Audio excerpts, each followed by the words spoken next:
You have to realize in our society, we think there's only two options. You are together, or your two options if you don't want to be together are you're cheating or you're divorced.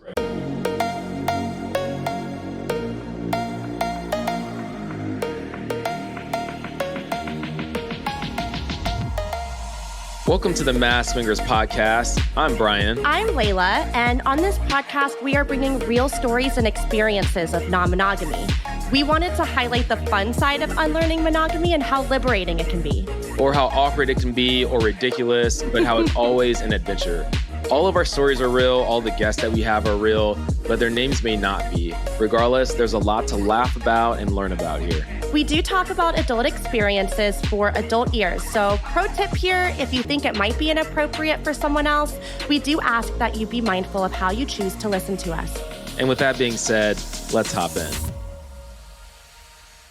Hey everyone, welcome back to another episode of the Mass Swingers. I'm Brian. I'm Layla. Happy to have you today. Layla, I'm pumped about this episode. I know, I'm really excited too. Why are you excited? Well, I'm excited because I've known of this guest for months and I've met her before, but I don't know much about like what she's doing behind the scenes. I've seen some clips, I've heard some podcasts. She sounds really, really interesting.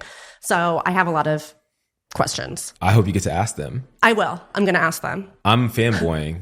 Are you?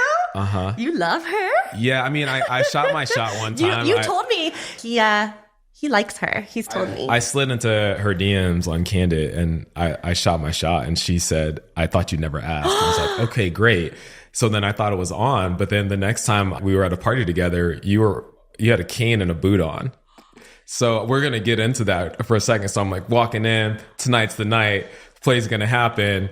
1 foot. 1 foot now, in, 1 foot granted, out. I could have just asked, but I was a little afraid to ask. At that point, I got shy. But why I'm excited to have you is because you're the consent fairy. So there's some level, it's like, now's a great time to bring Allie in. Hello, Allie. Hi. And you're the consent fairy. And I've realized I've been a little scared to ask you sometimes because you know everything about consent. I'm like, man, what if I do consent wrong? What if I ask it the wrong way?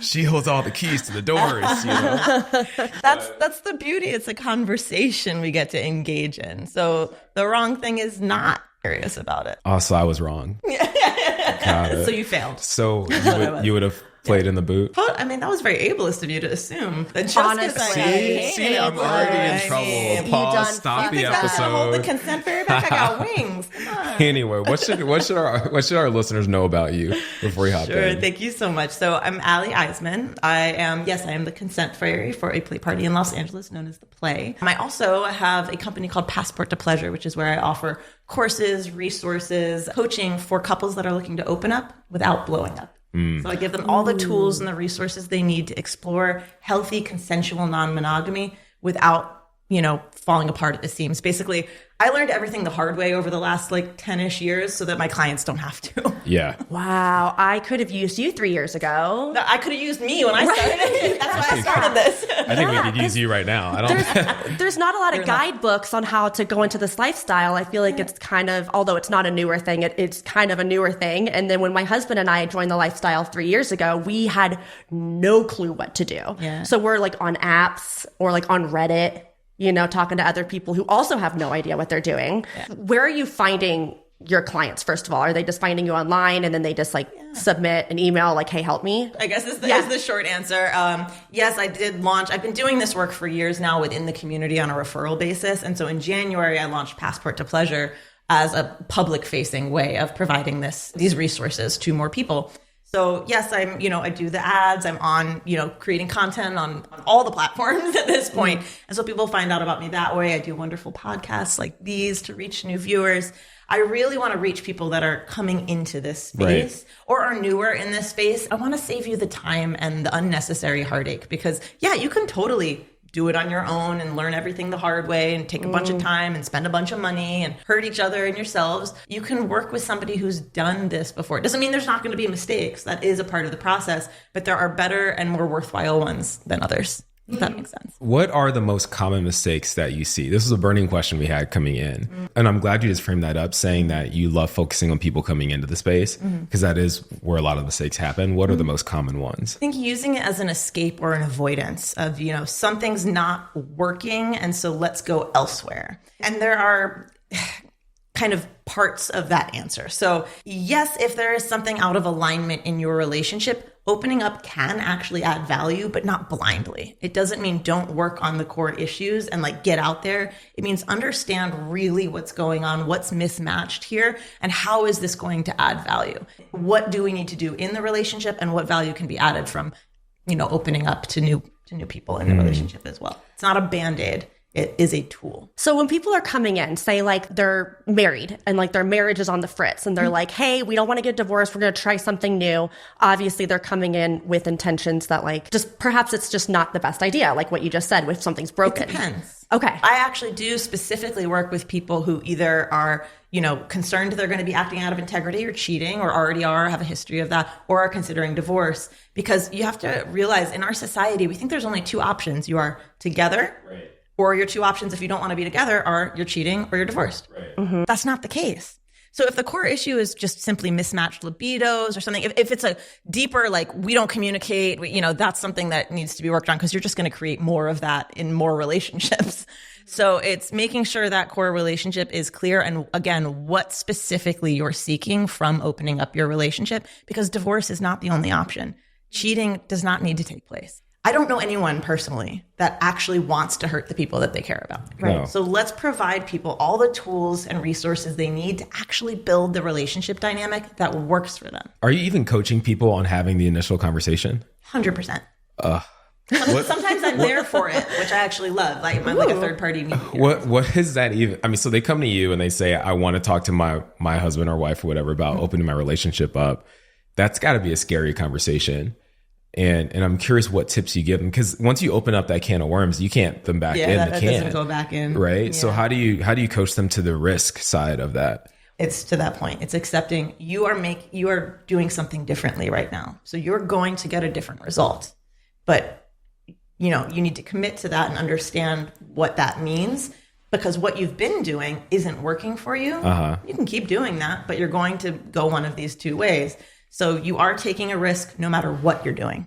If you keep doing the same thing, it's going to blow up.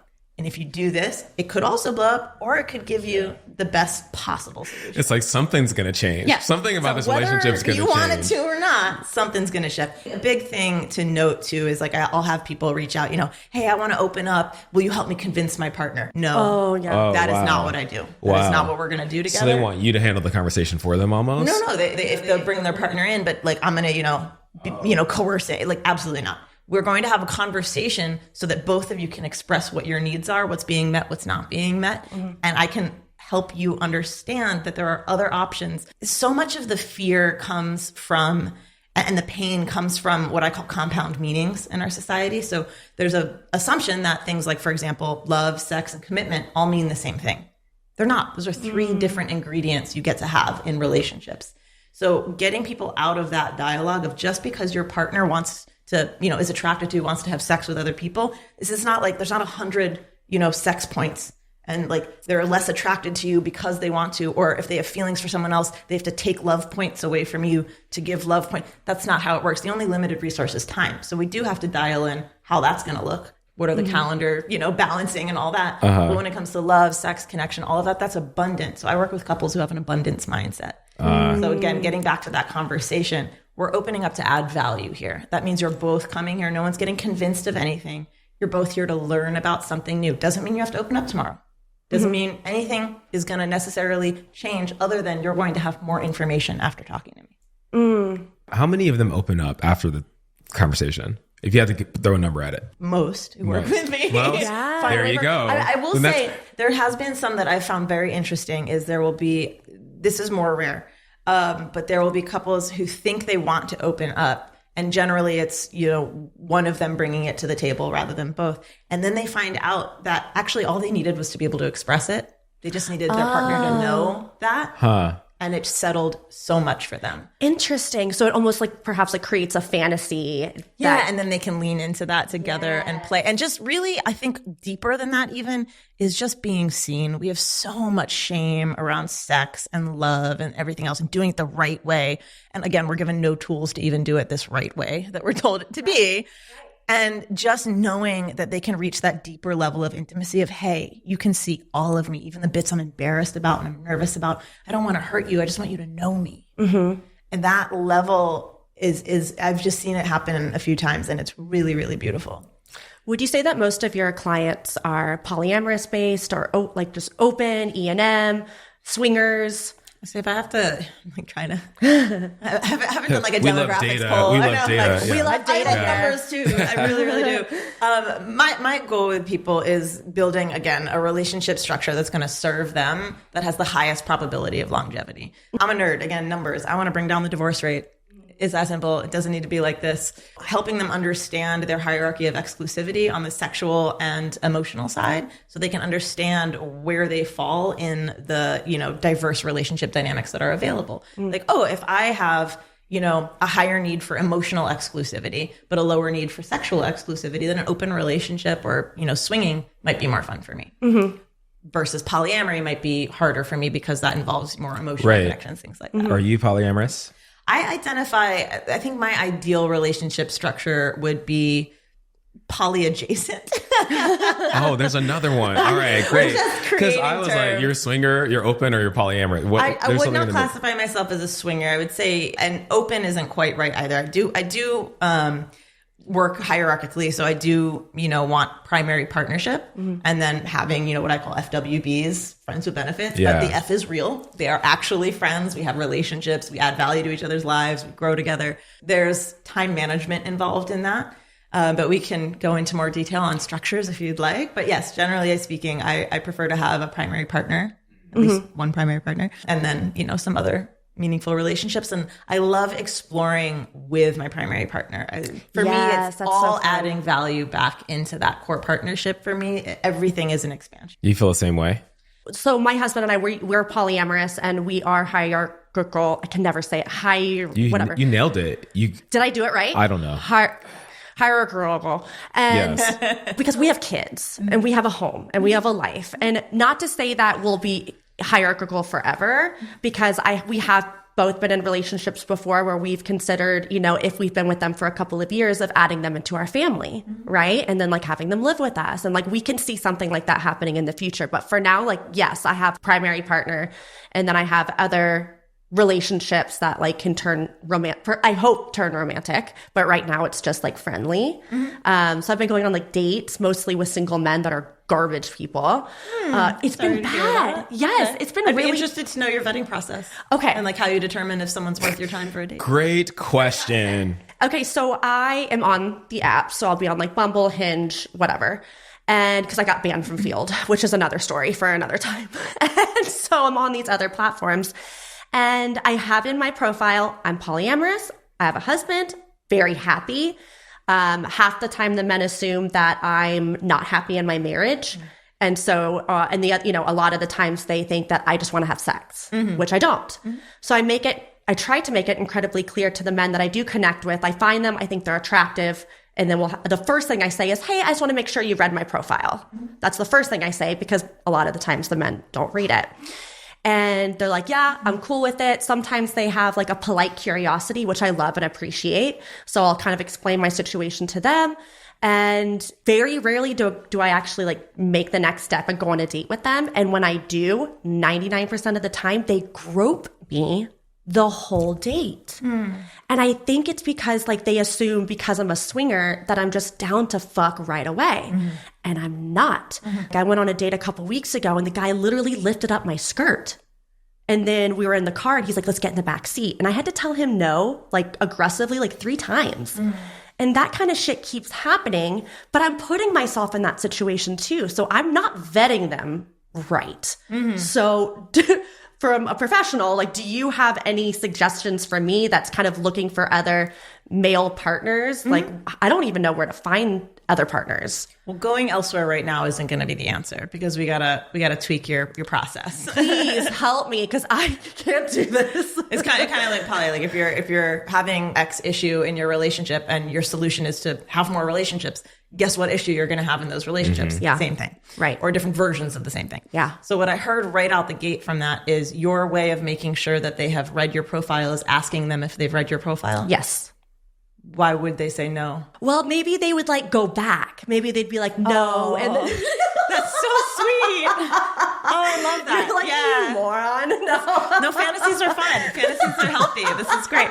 I would hide an Easter egg in your profile of, if you've gotten this far, tell me your opening line should be whatever. Ooh, so there's an action item in when they reach, or I guess Bumble, you have to reach out, right? First, or some sort of thing that they have to say to you. Yeah. So that you got there. You don't lead them into that. Nothing. It should be right out the gate. Oh yeah, my favorite color is green. Oh, you did read it. And if they don't read it at all and they don't say that, then I can just cut them off. Save your time. You're like, oh, thank you so much. It's clear you haven't actually checked out my profile. Best of luck. That's a really good idea. So like I tell these men, and I don't mean to make this all about me, but like I tell these men ahead of time, this is what my expectations are in the date. And maybe I'm coming off too strong. I don't know. But I'm like, these are my expectations. I don't like PDA. Well, I'm not sleeping with you on the first date. I don't want to be touched or anything like that. So I tell them all this ahead of time and they just completely disregard it. So what are the consequences when they cross your boundaries? A lot of the times when my boundaries are being crossed, I don't realize it until after it's happened, like later in the evening. So I didn't realize how aggressively inappropriate my last date was because I kept being like, am I being too much? Am I being too sensitive? Am I being a raging bitch because I don't want him to grab my legs and do all that? Like, am I being a prude? So I start to question myself about my own boundaries when I'm in the moment. And then afterwards I get home and I feel icky. And then I feel icky and then I text them and I'm like, this was inappropriate. You're the worst. Don't ever talk to me again. That's really tough. So we are responsible for our boundaries. And doing the work so that you are super crisp and clear on them for yourself so that you can own them in the moment is going to be part of your work. Yeah. Because they can't read your mind. I know you said you've said it, but again, you're going out with dates on people who, yeah, I told you I read your profile. You haven't vetted that they're actually people who pay attention because you can be something I've learned that is such a hard pill for me to swallow is I've spent so much time and energy on my communication skills, et cetera, et cetera, et cetera.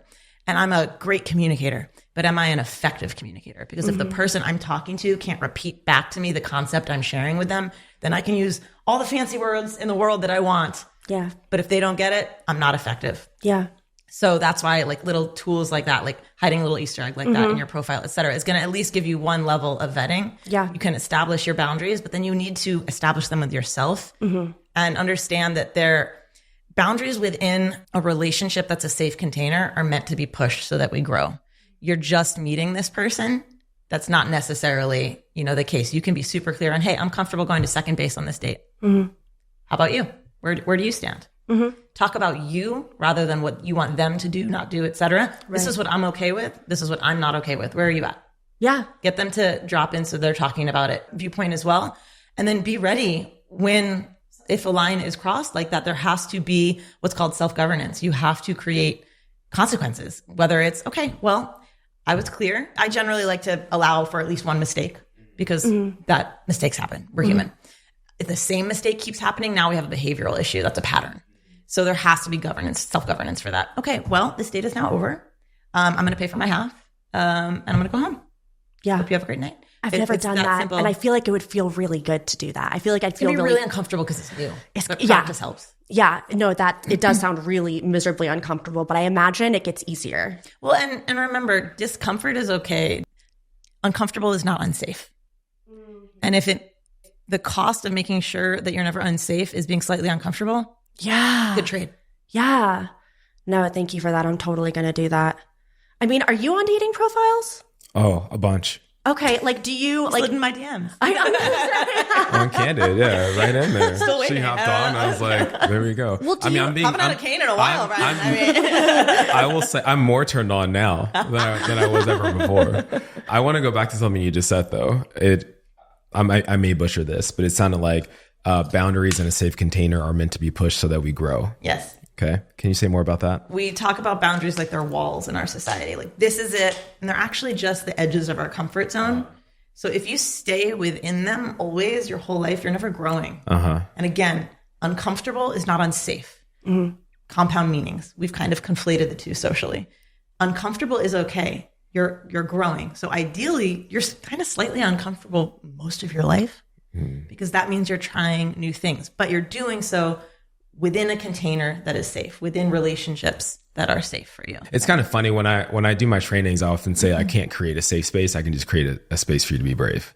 You can be brave in this space. And when I think about boundaries, you're the consent fairy. And you always tell people to check in with how that person is today and not assume that it's the same person you saw at the last party.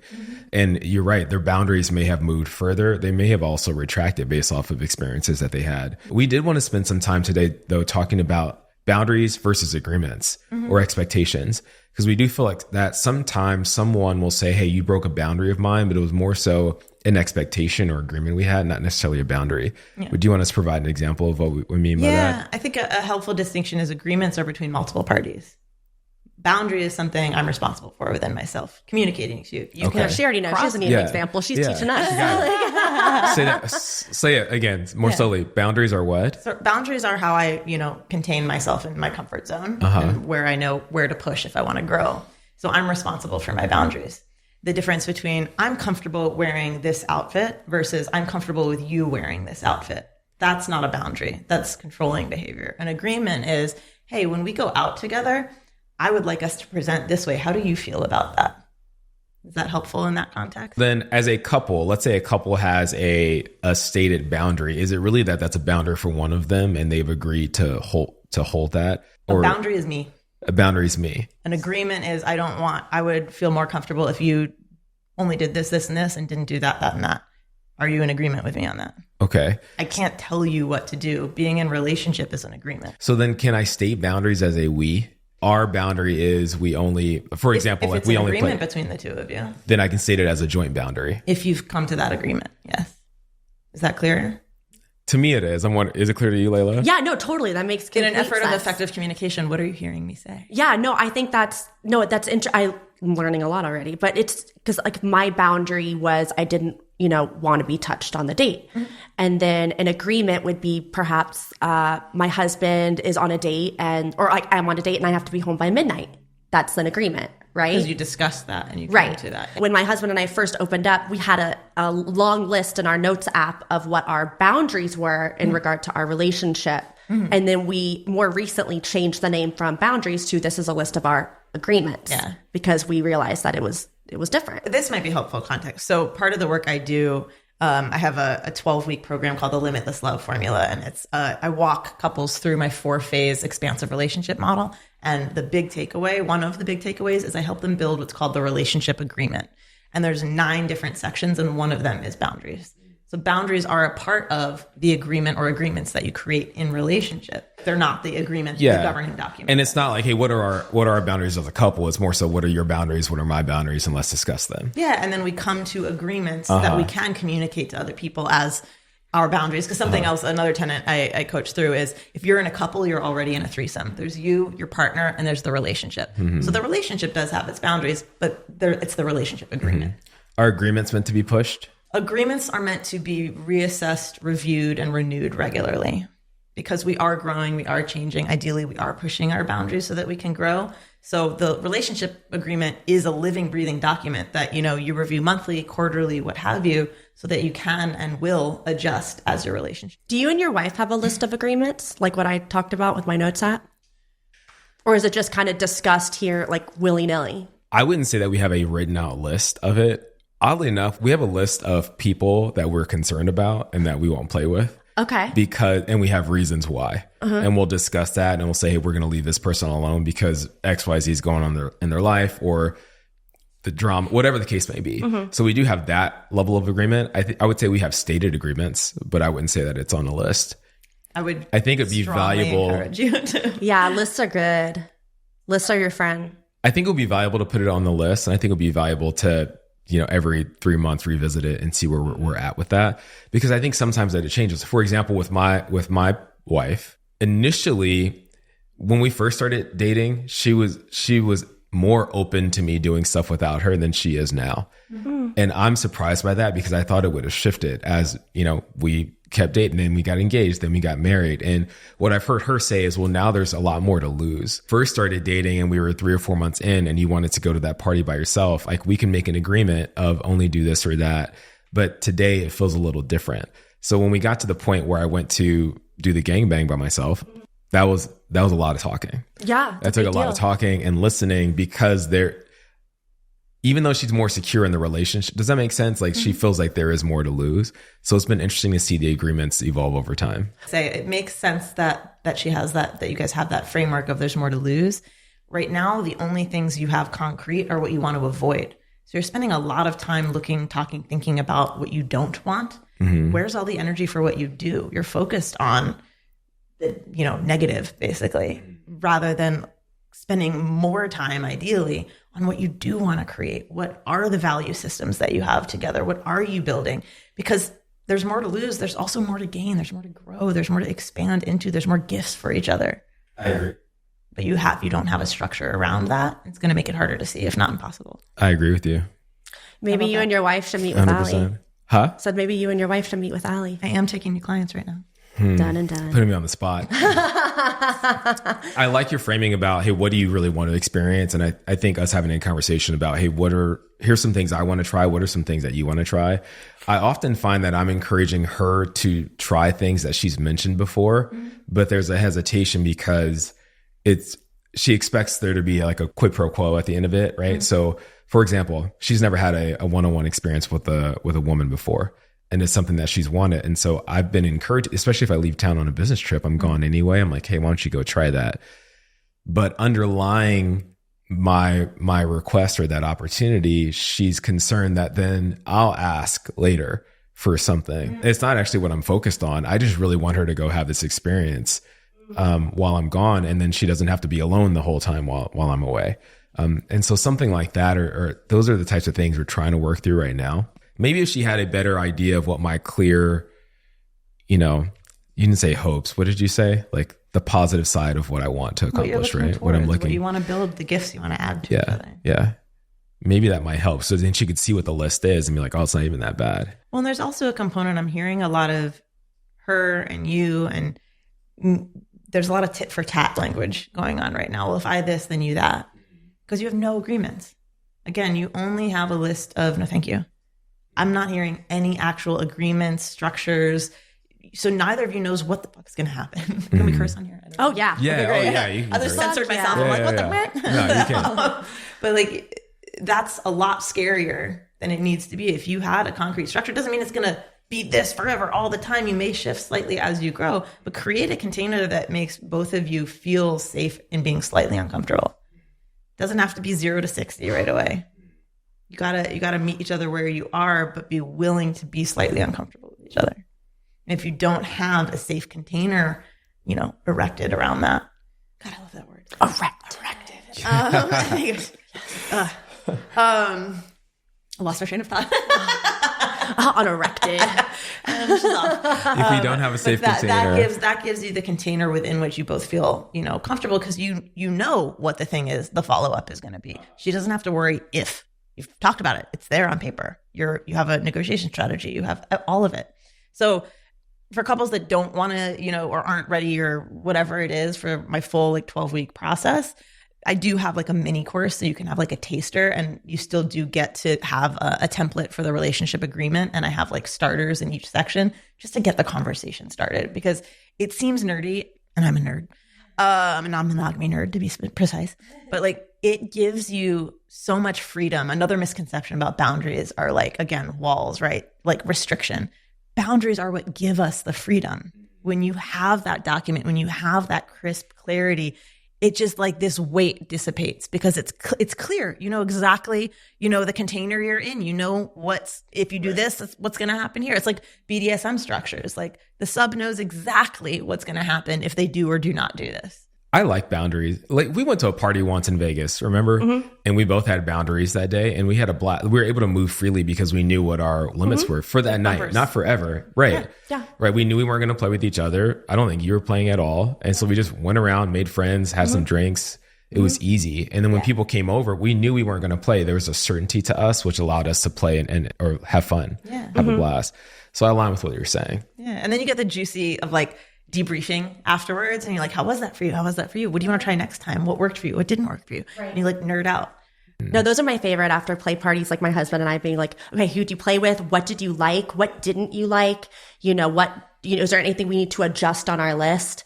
Because my husband and I, we go over our list of agreements before every date. No matter what, we just real quick, I have it memorized by now. So we just go off the list. Beautiful. And then a lot of the times we're like, you know what? We can take that off the list. No curfew tonight. It's fine. So like there's lots of times that we're kind of adjusting our list. So yeah. I wanted to ask you another thing is jealousy is huge. Just read my brain. Huge. How do you work with couples that are trying to want to get into this lifestyle, but don't know how to manage the jealousy aspect of it? Well, there's plenty of people who don't know how to manage jealousy regardless of relationship structure. And again, it's this misconception of trying to avoid it. Like, oh, there's something wrong with experiencing jealousy. I shouldn't be feeling this way. And again, it's kind of framing it as something to avoid, to move away from. It's actually a tool. It's a really powerful tool for personal development. So understanding, first of all, what jealousy is. And I like to break it down into 4 different types of romantic jealousy. So there's insecurity. There is comparison or competition, fear of abandonment, and then distrust, which is like an insecurity in the relationship.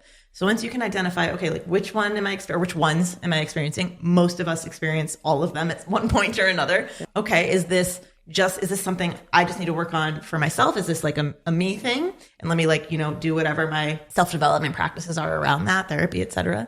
Or is this something I need to work on and then also bring to my partner to work on together? If there's a history of, infidelity or something, there's an insecurity in the relationship that we need to discuss and work on together and find a new way forward.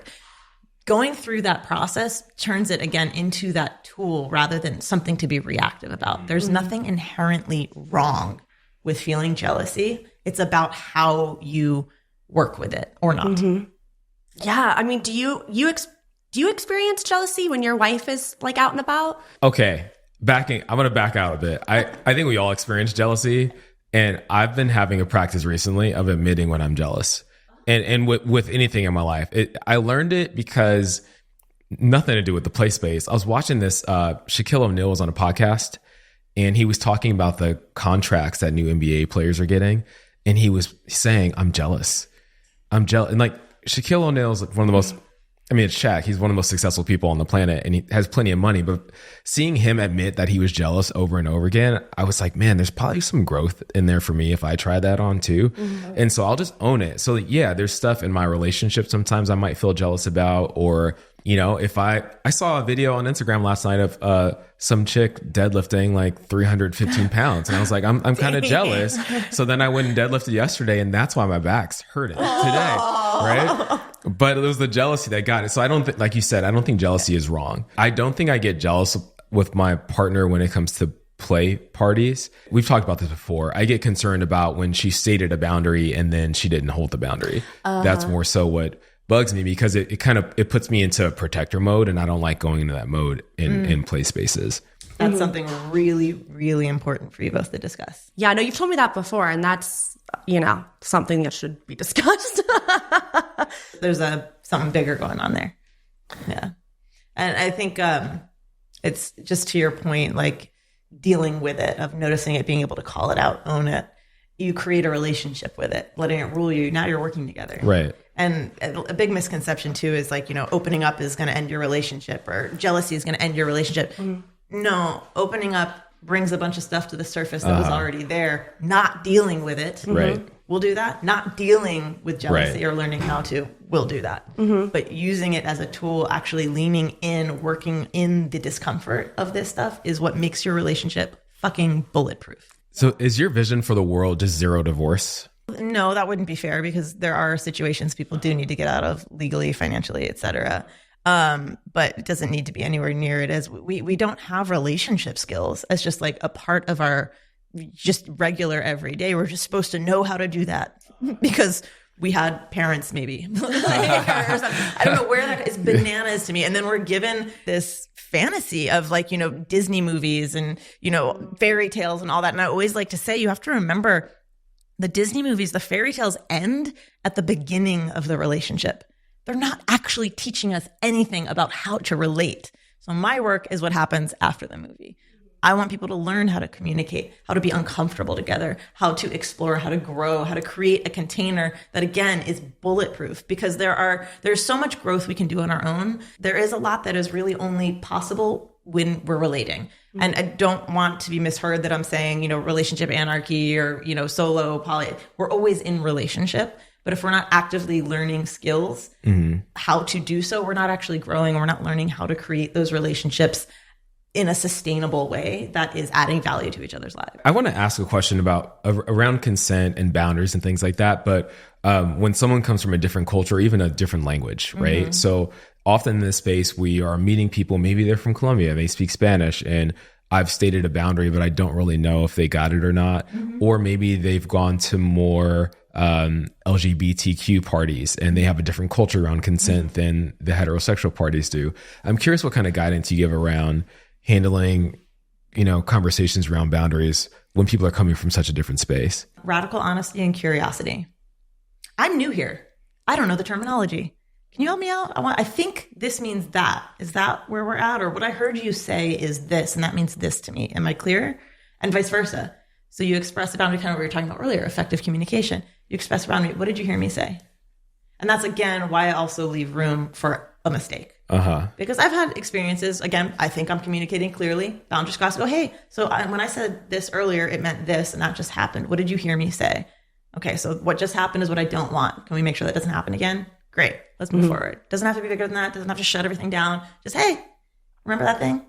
Happens again. Now we have a problem. I love that you're saying that. I have had to develop, and I think this is probably across the board in your life, professionally, personally, health in all areas, romantically, developing your capacity to hold discomfort will serve you more than any other skill set, I think, in life.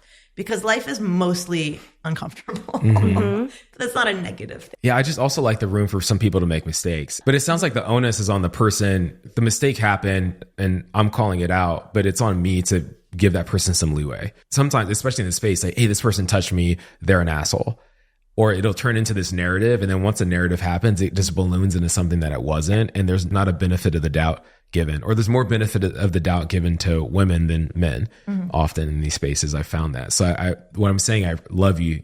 I'm not, I love you let me too. pause for a second. I do. I want to hold your hand. I'm careful because I don't want men to think, oh, here, you have a pass at making a mistake. Stick your dick right? in someone. Exactly. That oh, is my not what mistake. That's my one mistake. My one mistake. Right. I get one. Okay, here we go. Like, absolutely. Exactly. That's not what I'm trying to say. You're not a fucking idiot. Like, I want to respect you, so I want to know that you know better than that. Right. Not you, but also you. Exactly. I love that you're the little consent fairy. I think that's the cutest title and role ever. When I went to the party and I saw that, I was like, I'm obsessed. I'm in love. I can't take full credit. I did not create the term, but I'm but you were honored just to the be cutest one. little fairy just floating around. It was so cute. Have you ever seen anybody at a party cross the line, and how do you handle that? Do you say like, okay, get the fuck out, or do you like take them to the side, talk to them, and teach them a lesson? Like, what do you do in those situations when consent isn't being agreed upon? There are a lot of questions in there and a lot of variables. So if someone's repeating, then you're out. Like, we've been clear. Even if it's once with that person, once with that, like, that's a pattern now. We've been clear. You're either not getting it, don't want to get it, or don't care. Doesn't matter.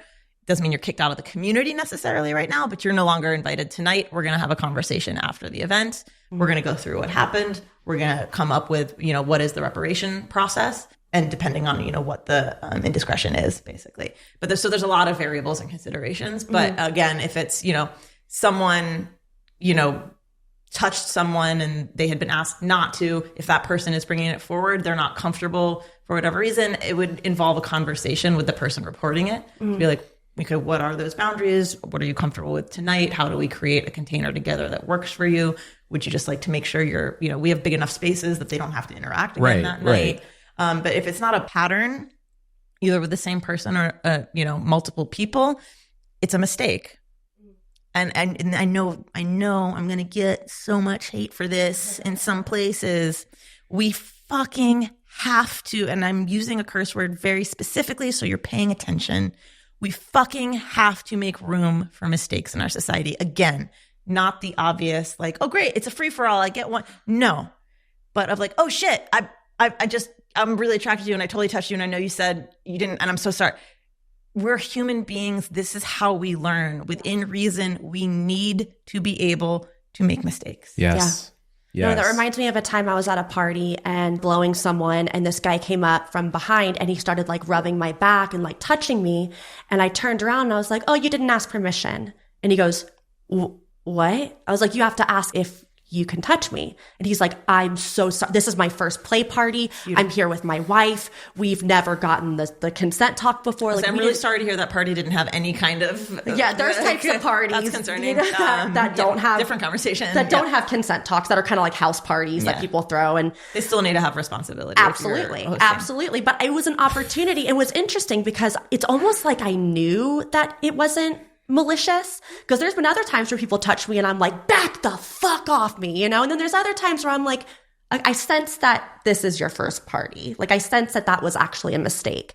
And so I took an opportunity where like I was done doing what I was doing, grabbed a drink, I sat next to him and I was like, hey, like, this is what consent is. This is how you behave at a play party. And it was a wonderful conversation, and his wife joined, and they were so grateful and so thankful. And then we ended up playing and it was great, so like it was a mistake that we were all able to kind of like learn from. I was able to kind of hold on to my boundary by stating that's not okay. And then I was able to teach them how to behave in that kind of environment. So like that wouldn't happen again. Because if that had happened to someone else, like he might have gotten slapped in the face. So it was a good opportunity for everybody. I love that you shared that so much, because I think it's when a mistake happens, the parties involved are immediately vulnerable, everyone. And that's scary. And again, we haven't been given skills to deal with like how to be okay in that moment, how to be a container for ourselves and our discomfort, etc. So we miss out on what an incredible opportunity to actually lean in and both grow from it and have a totally unexpected experience on the other side versus punishment immediately right out the gate. Of like, yes, there needs to be consequences. The consequence was he's uncomfortable, he's been told, and you now get to have a conversation, learn, try something. There's like a whole beautiful process that you got to go through. I just really applaud how you handled that. Thank you. I mean, I haven't always handled it that gracefully before. Because we make mistakes. Because we make mistakes. I think I have a hard time with like solo men that are in this space, and like single guys that are in this space. They get less leeway to make mistakes.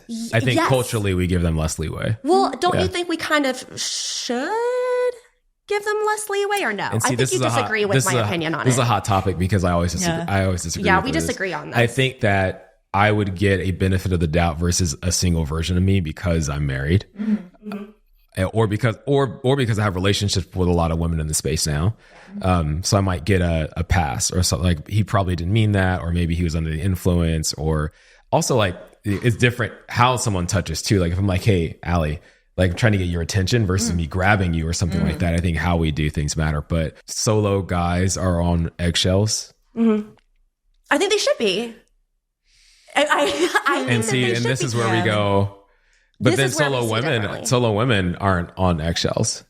Well, no, because I don't think these women are going up to men and groping their dicks right off the bat. Like, not that I've ever seen. Well, and I think there's a lot of single men who aren't doing that as well. You're absolutely right. There's a lot of responsibility to the space. Like, as someone who is a part of hosting spaces, there is a responsibility that I have, that our team has, the people coming into the space, to create a container, to have processes in place that protect everyone so that we can have an equitable space. If the lifestyle space is always in response to the greater world, there's no such thing as equity then. Because it's a response. So there's inequality here because there's inequality out there. Well, call me crazy. I want to create a space where actually everyone can come forward and be free and expressive. That's my vision. And I recognize we do live in a reality where patriarchy is real, in the greater space. Absolutely. But men suffer in the patriarchy as well. Absolutely. And like, they're all components of this have to be discussed and addressed. So I understand why you feel that way. And there's a part of me that does too. Yeah. I don't want to feel this way. Like, it doesn't feel good to be like scared or be, just not want to be around these solo guys. I think it's just from my personal experiences. But again, it's because I'm not holding my own boundaries in place. And also, are you only going into communities and spaces that are vetting their people? Is there, like, what is your discretion for how and who you interact with? Right. Like, if I go into a new space at this point in my life, like, I rarely go into a space where I don't know at least like half the people. Like, there's some form of vetting where I trust someone who got me there. And there's still moments I'm like, wow, I would not have thought that would have happened here. Yeah. Okay. There has to be a willingness for people to show up unexpectedly.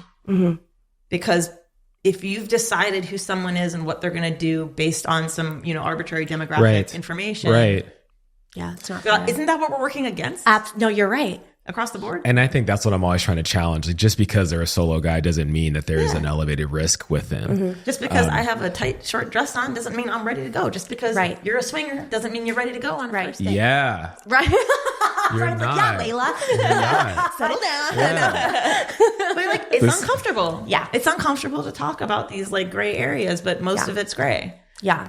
I think it's also because like I seem to attract solo guys. And I think that's because I am very friendly.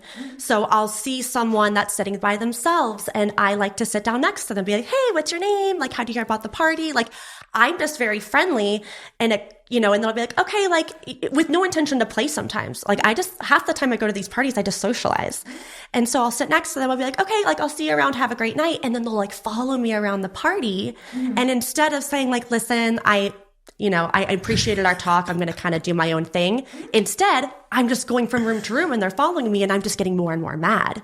So would your advice be to turn around and tell that person like, hey, great conversation, I'm going to go do my own thing? Or like, that's happened multiple times. So I'm actually really asking, how should I handle that?